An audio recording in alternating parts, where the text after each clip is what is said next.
we're back. Guys, this is a very important episode. For weeks, we have lived in the shadow of the dread Overlord Corvus. And after a week of plotting and a little bit of spying and infiltration, we are ready to launch our assault on the keep. So I wanted an actual keep, because maybe this will come into play in the future. And if it's like a random, sprawl of rooms and doesn't make any sense, it makes, it won't be as cohesive of a story for later. So what I've done is I've made a keep with 7 rooms. There's 2 floors. And right now, the wolf, our assassin, has been here, moving about the complex, learning the ins and outs, mapping how many people there are and who's a threat. So he's found that there are 15 acolytes serving Corvus. There's Corvus himself, an 8th level Chaos Knight. His right-hand man is Reston, a 6th level fighter. And he has a 4th level cleric named Mordecai. Mordecai, Reston, and Corvus, all 3 are key holders to the locked doors. This space here belongs to Reston. This space here is for Mordecai. The stairs leading up to the 2nd floor to the throne room are in Reston's room. So he is the gatekeeper to lead upstairs. But we don't know where people are moving in and out of the complex. We're going to let the dice determine that. We are going to cap the acolytes at 15 because we rolled that already. As we move into a room, if there are, I believe it's if there's 4 or more clerics, acolytes, then either Mordecai, Reston, or Corvus will be with that group. And if they are not found in this space, then they will be found in their room. We can always beat down the door, okay? We were able to uncover that their chests that have their magic items are trapped. So without the key that they carry with them to unlock their door or unlock the chest, a trap will go off and save versus death. Our plan is pretty simple. When we find Corvus, we put into his possession the Scarab of Protection, which will nullify the curse, freeing him of his alignment prison. He'll be able to remove the helm at that point, and he will revert to his lawful self. The other characters, though, Reston and Mordecai and the acolytes, are chaotic. They are not. They have not been magically altered. So our responsibility in removing them from this keep is still present, and these are very dangerous people. But I say we just go ahead and get the adventure started. Here's who's coming today. This is I'm nervous because things could go very, very wrong really quickly, but hopefully they go according to plan. We're bringing Godfrey. He's got a +1 magic sword. We've got Dirk Coldbreath, who just uses his, he does get a +1, but it's from his Weapon Master feat. We have Christoph. He's preparing 2 sleeps. We have Augustus. He's preparing 2 Cure Light Wounds. Fingers, he's got his Ring of Invisibility, and he's going to be sneaking and trying to backstab. And then we also have the Wolf, who will be infiltrating in the space. He will reveal himself at the most opportune moment as a double agent, attempting to assassinate someone. The only person he can assassinate is the level 4 cleric, Mordecai, but he might be able to help us with some of the acolytes as well. And we're also bringing Parman, who is 30 XP away from becoming a leveled hero. So he'll be there as well. The wolf won't be with the main party. He's just going to unlock the door and get us inside. So we do have to make a random check. On a 1, something bad happens. No. Okay, excellent. We arrive at the gates right when we're supposed to. The doors open. We see the wolf.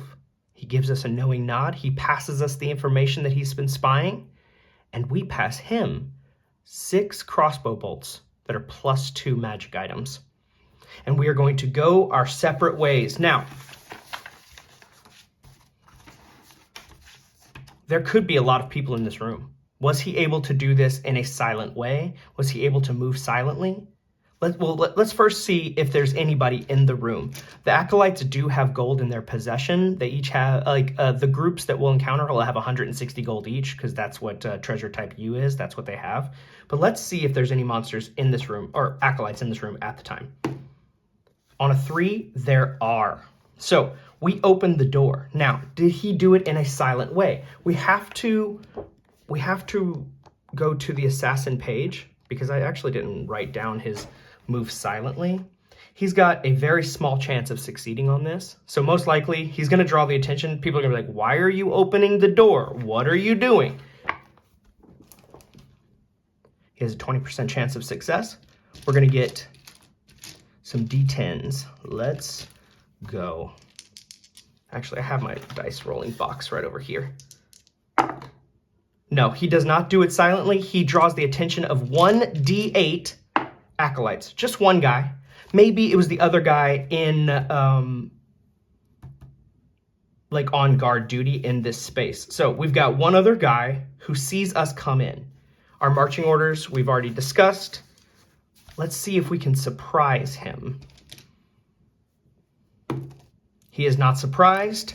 We're going to go to combat. He might try to sound the alarm. Like, he might try to yell and get people's attention. So we have to win initiative here. It is desperate that we win initiative here so we can kill him before he gets a chance to go off.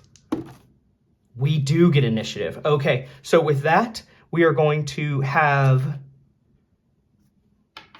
our missile attacks. That's Parman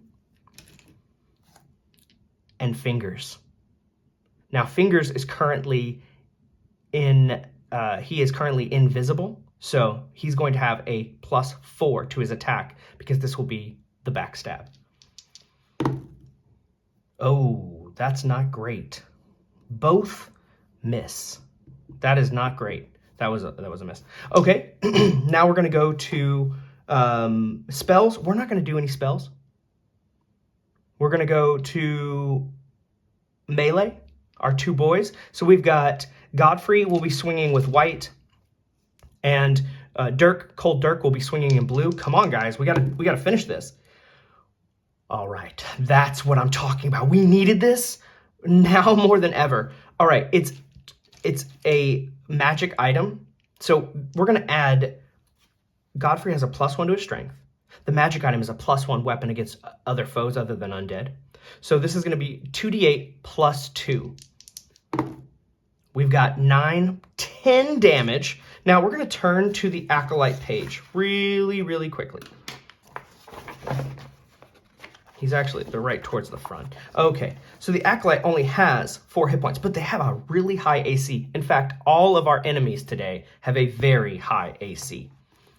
But that is enough to execute him and to carry out our task. Now, the acolytes have 160 gold, and there are 15 of them.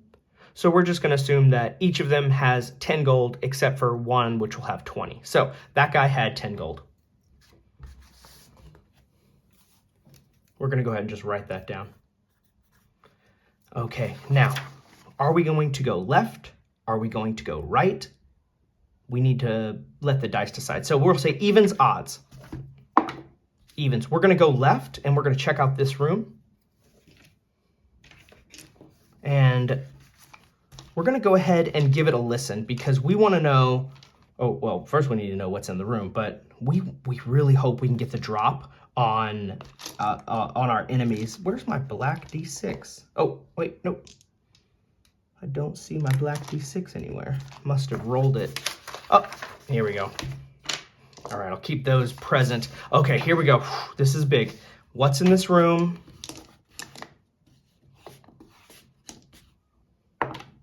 Six. This room, I don't think it has anybody. It might just be a trap, but we would be aware of any traps. We are aware of any traps. We know that they exist because we have had a spy in this space. All right. So we're going to listen at the door to see if anybody's in there. If we don't encounter him over here, he definitely is in this room. So let's go ahead and give it a listen. We're going to have 2 people check, one of which is our thief. Okay, we don't hear anything on the other side of the door. We're more inclined to believe that he's on this side. And we're going to try to move back across this room. Everything here is really well lit. These are all humans, so everything is torch lit. There's no darkness in this space, but we are still restrained by moving back and forth through time. So as we get over here, we're gonna roll a random encounter check, and then we're gonna have to move across the room. On a 2, there is nothing. We're gonna move across the room over here, but is in this room. 5, it's a special room, but we're aware of all specials because, again, we've had a spy in this space. What is in this space? 5, it was a 5. Doors lock and the room rotates and rises or falls. Okay, so this room, I don't think we would know about this. This is a very special room that the doors lock behind. Oh, boom, boom, boom, boom. The door, we come into this space. As we cross back, we need to make sure there's no random encounter.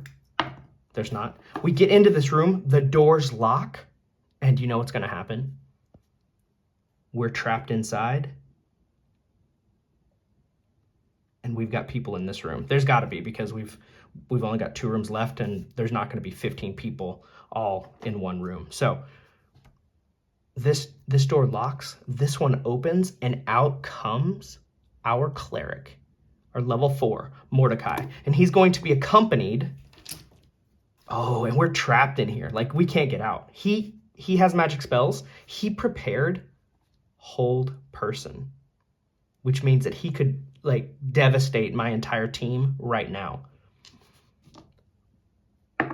He has 8 acolytes with him. They have trapped us. Now, the good news is, we're going to say evens, the wolf is one of those 8. Odds, he went this way. Evens, okay, so the wolf is one of the 8. Preparing an ambush for the intruders. Maybe they did hear the combat and they were getting ready. They moved into the space. We've got Mordecai, who has, I rolled up all the hit points before.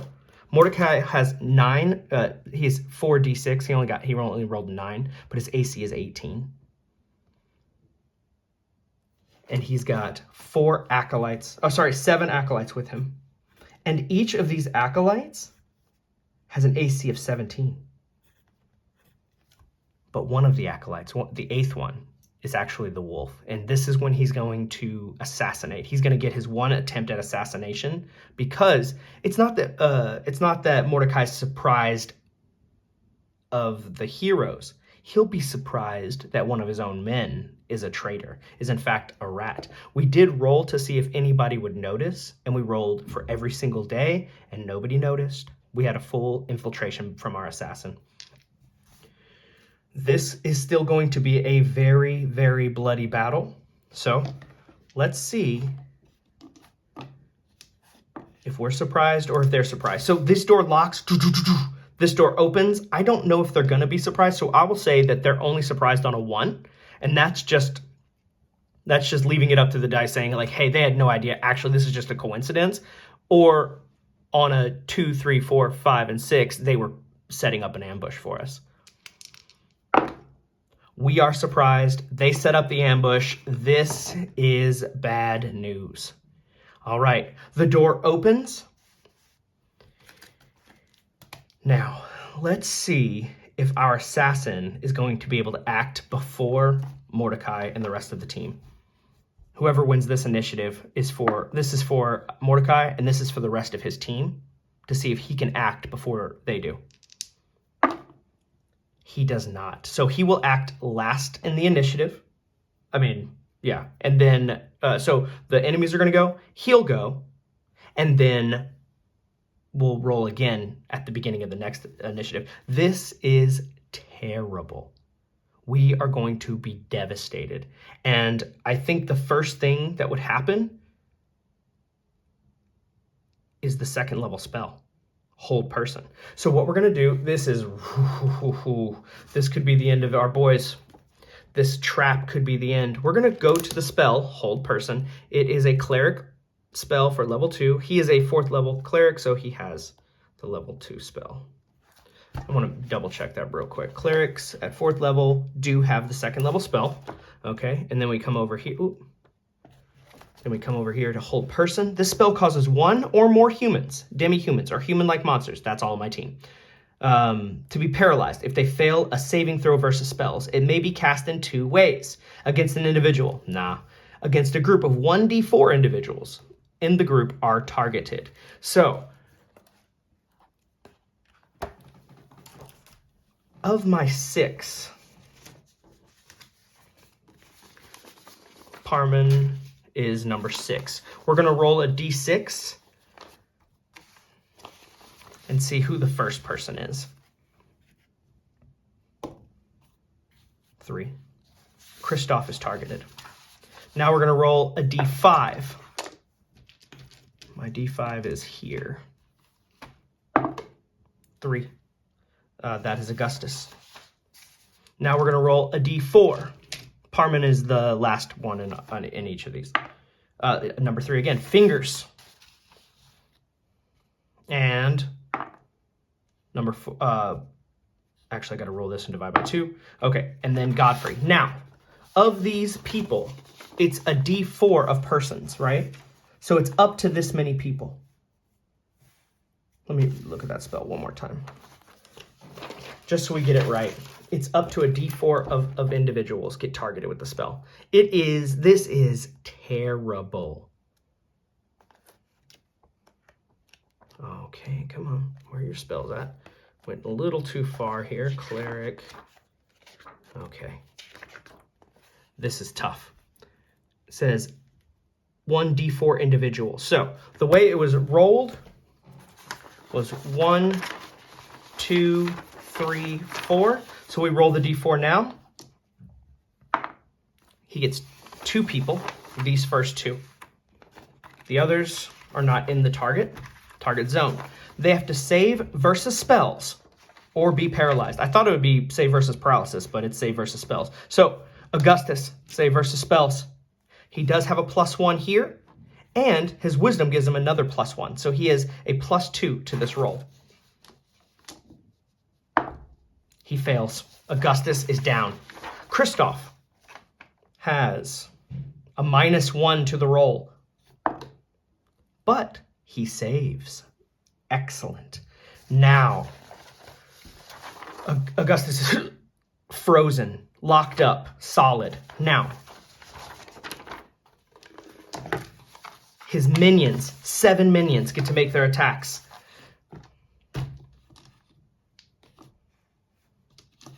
If it's even, it's Godfrey. If it's odd, it's versus Dirk, Cold Dirk. First one is a miss regardless. Second one's oh no, Godfrey gets crit. For a d6, they use cudgels, they use bludgeoning damage. 6 damage against Godfrey. That was the second attack. Where's our friend Godfrey? Oh my goodness. Oh my goodness. He goes to 7 hit points. This is terrible. Okay, next attack. This is the 3rd attack. This is going to be a miss regardless. That was the 4th attack. This is the 5th attack, a miss. 6th attack, a miss. And 7th attack, a miss. Okay. Let's calm down. Let's collect ourselves. Now we've got the wolf. He is going to pull out from under his robes a hand crossbow.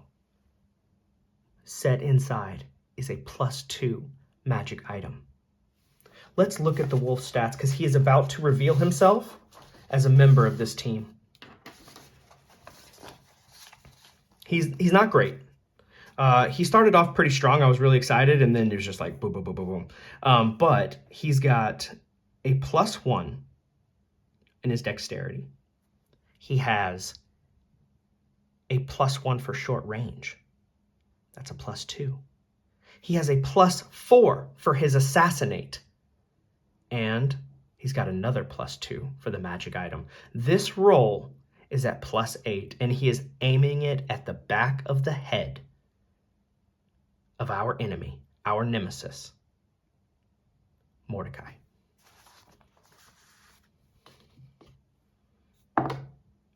Seven +8 is 15.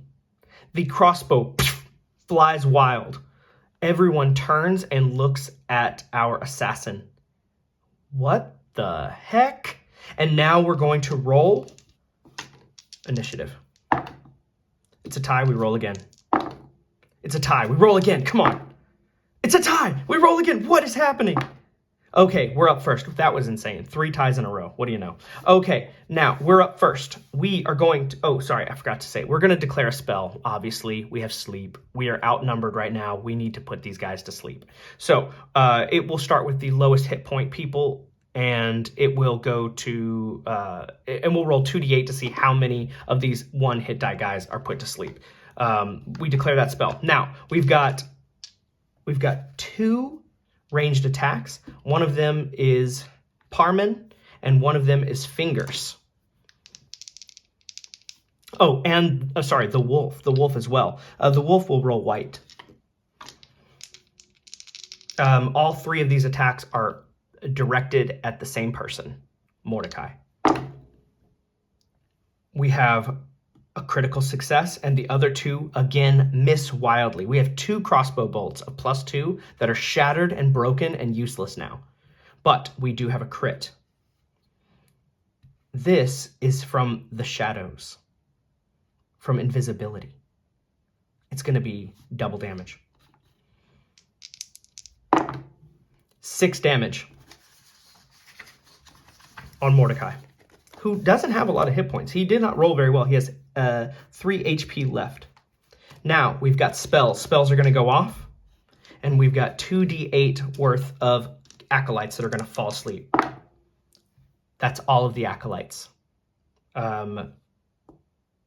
Yeah, and not enough to get the next guy. That would have been, if we had one more, it would have been enough to get Mordecai as well. All of the acolytes fall. Now we've got melee. This is at a +2. That's a 15. That is not enough to hit. This is a fail miserably. All right, Mordecai's still standing. He sees all of his friends drop.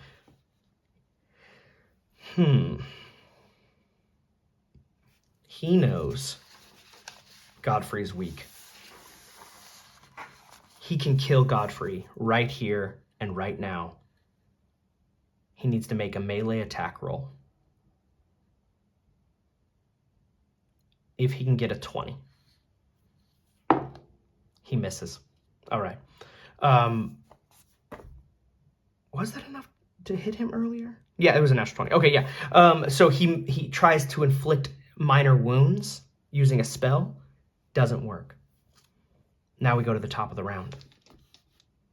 Are we going to declare spells again? No, we're not. We are going to declare one, actually.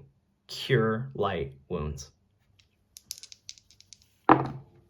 We go first. We have 3 ranged attacks. Parman misses. Fingers misses. The wolf misses. Our spell goes off. Augustus heals for 6. That brings our Godfrey up to 11. Now we've got 2 melee attacks.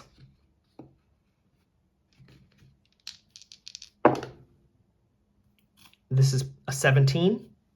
His AC is 18. It is a miss again. This battle is a slug. We are swinging swords. He's bringing up his shield. He's trying to smash us with his spells. We are juking out of the way just in time. It's now his turn. He's going to attempt to use his last spell to inflict light wounds. He needs to roll a natural 20. He misses again. All throughout the keep, the clatter of combat is happening. We're almost convinced that there are people who are going to be joining the fray anytime now. We have 4 rounds before we are joined in combat. We're going to go to the top of the round. There are 4 more rounds left before the enemy breaks down this door or uses the special feature. Maybe it's a hidden lever somewhere in here or in here. Maybe there's multiple ways to open this door, but we know in 4 rounds we will be joined. We need to finish it. He goes first. He's going to swing. He's going to miss both of my both frontline men. We are going to go to missile attacks. Come on, guys. It's time to finish this. We have another natural 20. That's 3 damage. That is enough to finish the fight. We have just a few moments. We do have one of the keys now. But that key only unlocks this chest. We don't have time to fiddle with that. We frame up at this door. We can hear people beating down the door. There was a total of 7 enemies here, so we're going to say that's another 70 GP. And then what's ever in the treasure chest. This is wild. So our cleric did have some magic items. He had a wand of negation, which isn't going to help him. His inflict hold Oh! Augustus is down. Augustus is paralyzed. He could not heal, but Godfrey can heal now. So let's see how many turns is oh, I can't believe I forgot that detail. That's a huge detail. He could not heal. Right now, Godfrey heals himself for 4, but he went from 7 to 7 to 11. That's wild. Okay, I wrote the wrong number, but yeah, he said 7 to 11. Okay, oh, come on. Oh, this is bad. How long is he out? 9 turns? He's out for the rest of this. Like, there's no way he's going to be able to join. All right. Let's just go ahead and set him aside. He is frozen like an ice cube. But we still haven't lost anyone. Breaking down this door is 3 acolytes. No one is surprised. We all hear the battle. We are not going to use our spell for this. We've already gotten rid of 8 of the acolytes. There are 7 more. This 3, that means that there's 4 more unaccounted for. Let's go. We go first. They break in and we launch our arrows as soon as we can. This will be a magic crossbow bolt. This will be the 3rd magic crossbow bolt used. I think we're going to need to use them now because we don't want these 3 dudes to overwhelm us. I should have been using them the whole time, but after 2 misses, you just don't want to miss any more with them. Okay. Yeah, let's just kill him quickly and get it over with. We've got 3 attacks. Parman misses. Fingers misses. This will be at a +3. That is a hit on one of them. Crossbow bolt does a d6 +2. That is 6 damage on one of the enemies. Dead. Now, we have no spells. Melee. We have 1 hit. This would have been Cold Dirk, and this should have been the white die. But that is a 21 to hit. That is going to hit. We've got 3 damage. One of them, that guy's still up. Now it goes to their turn. And they've got 2 dudes. Both 2s. both of our guys bring up their shields just in time. Ping, ping. Nothing gets through. We go to the top of the round. They go again. Ping, ping. Our shields are like a force field. And these acolytes of chaos cannot break through our defenses. Now, we've got 3 attacks. The magic crossbow bolt, that's number 3, has been used. This will be number 4. He's going to go for a fresh guy. These 2 are against the guy who has 1 hit, or 1 hit point left. A fresh dude is going to take 4. That is enough to kill him. But the other 2 miss. Now we've got melee. That is a hit on the guy who has 1 hit point left. A cold dirk brings up his blade and drives it into the heart of the last remaining acolyte, sliding the blade out. With it comes his life.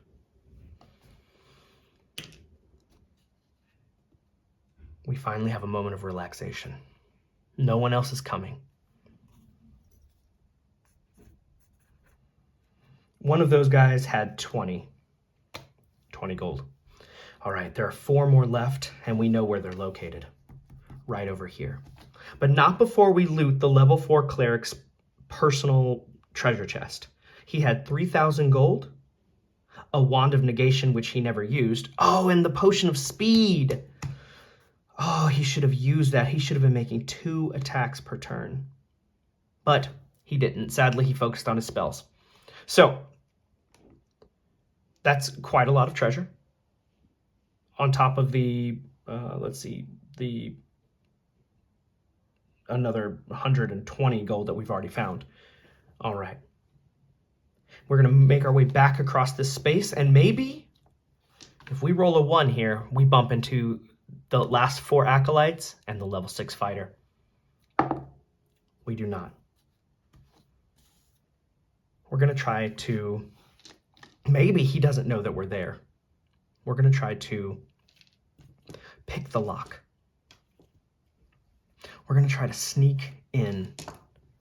Our thief fingers can pick locks, open locks at a 20% success rate. There's a chance he can't get it open. So we bash it down. And the 5 guys that are waiting on the other side cannot be surprised. And since the wolf was able to infiltrate this place and give us the layout, we know also that there are 5 guys there. There is a chance that Corvus is here. We're going to say evens. Corvus is with these dudes. If he is, we might be in a lot of trouble. If not, if it's odds, he's upstairs in his throne room. It's odd. He is upstairs in his throne room.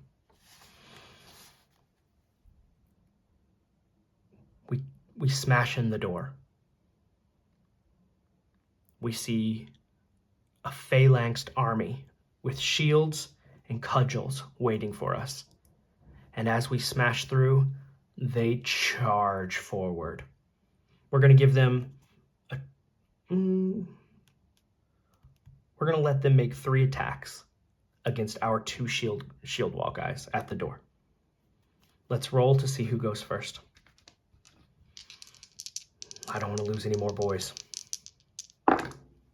It's a tie. They go first. They're ready. They just bring their hammers down right as we open the door. We're going to let the fighter, of course, the fighter, who his name is Reston.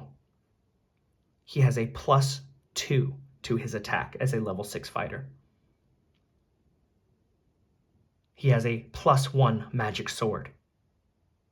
And he has a +1 strength. This is a total of +4 on the black die every turn. These guys are +0. Oh, all right, let's roll.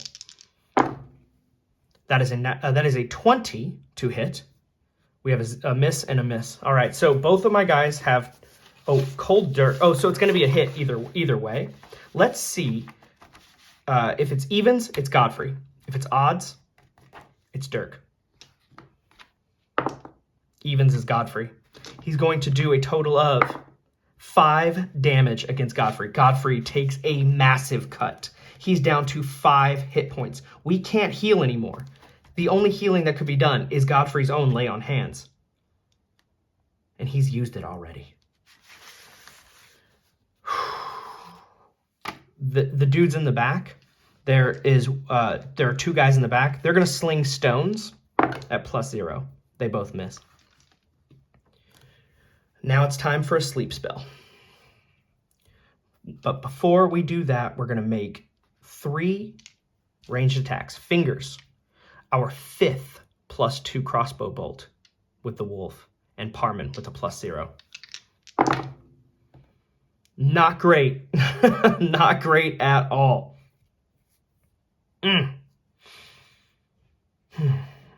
They all three miss. We go to spells.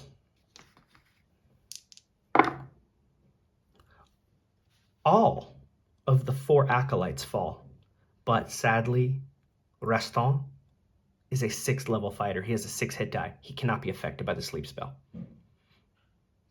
Now we've got melee. We have a hit from Cold Dirk for a d8 plus 2. 3 damage on Reston, who has 22 hit points and an 18 AC.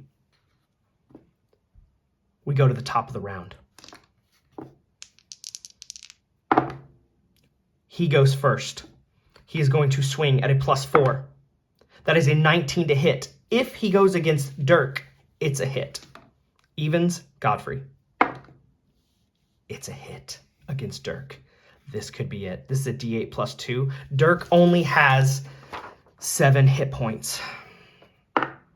4 damage against Dirk. He is down to 3 hit points. Things are getting rather hairy right now. It's my turn, or our team's turn. Fingers is going to go invisible. He's not going to attack this turn. He's going to move around into the back of the room, stepping over the sleeping enemies. We only have 2 missile attacks. This is the last crossbow bolt at plus 2. We have a miss and a miss. Now, I don't think all Christoph has left now are silver daggers. He's going to roll as well. That's a miss. Okay, he has 3 more silver daggers. Now we've got 2 melee attacks. This is terrible. We've missed. We're in a lot of trouble here. It's going to go to the top of the round. I really hope my guys don't die here. We go first. Ranged attack. Fingers is going to have a plus 5. A plus 6. A plus 6. Close range. This is just at a plus 2 for close range and dexterity. And this is at a plus 1. I need to remember that detail. They are in very close range. Miss. Oh, this one is at a plus 6. That's a 17. That is a miss. Oh, he reveals his invisible spot. Misses on the attack. That's not great. We got a dagger. Miss. And we've got 2 melee attacks. It seems that Reston is a well-seasoned veteran of many wars, and he is not allowing any attacks in. Parry, block, parry. We're going to the top of the round. He's going to take his turn. That is a 6 plus 4. That is a miss. We've hit a stalemate, but we're going to go first on the next round. I believe that we're going to pause. We're going to pause Dirk. He's going to drink a potion of speed. So he will take 2 attacks next turn. We are going to have 3 missile attacks. We have a hit. Parman the Retainer. His leader is laying asleep across the keep, on the other side of the keep, but he is still delivering. He's going to do 5 damage. That is a total of 8 damage. Nice. Now we've got 1 attack from Godfrey. 1 dagger attack. Miss. Attack from Godfrey. That is a hit. Godfrey deals 7 damage. That's 15. This dude has 7 hit points left. And it's his turn. That is a 15. That is a miss on both of my boys. We go to the top of the round. We go first. Missile attacks. We have a hit from Parman, again, who has been an MVP. Today he will get his level. 6 damage. He did it. He almost single-handedly defeated this dude. We pick up Harmon. We hoist him up on our shoulders. For he's a jolly good fellow. We loot the remaining heroes. We coup de grace the ones who are sleeping. We loot the remaining enemies. We take the key. We open the chest. We find a +1 sword. Actually, the +1 sword was in his hand the whole time he was using it against us. We find a scroll of control human. We find 10,000 gold pieces with the level 6 fighter. And we make our way upstairs. Sitting on his throne on the 2nd floor, looking gaunt, pallid. His skin is pulled so tight you can see his skeleton.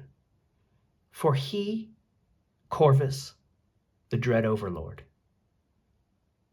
is cursed with a ring of weakness. He cannot move. He has a 3 strength. He is frail, but he is wise. We come in 5 abreast, knowing what must be done. We all charge forward. He raises his bow because he is too weak to carry the sword. And he's going to try to shoot us before we can get to him and remove his curse. He is possessed by 2 curses. If you remember, we rolled. And he has the Helm of Alignment Change and the Ring of Weakness. He suffers from 2 curses. But we will save him today, if we can beat him on initiative. We cannot. He will get off a round. He has a +2. He's barely able to lift the bow. The arrow smashes into the wall, shattering 1 of his 5 magic arrows. He has 4 left. We swarm him. We hold him down rather easily. We bestow the scarab of protection, and the life recovers. The ring falls off. The helmet is removed from the head, and the life begins to flood back into Corvus, the knight, the holy warrior. In his gratitude for us relieving him of these curses, takes 2 charges of our scarab of protection. He offers us 1,000 gold each as a reward. We have saved him. We have saved the day, and we have restored peace in the land. And going forward, we can form an alliance with this hero, because we too serve law and order. Guys, we did it. We lost no one. Everyone survived the adventure. A little bit of planning, utilizing the different classes and their strengths. We have done it. I'm so excited for this episode. It was so awesome. I'm glad you guys came along with me. Hit like, hit subscribe. We're almost at 200 subs. Guys, our community is growing. That is awesome. I'm going to see you in the next one. Bye-bye.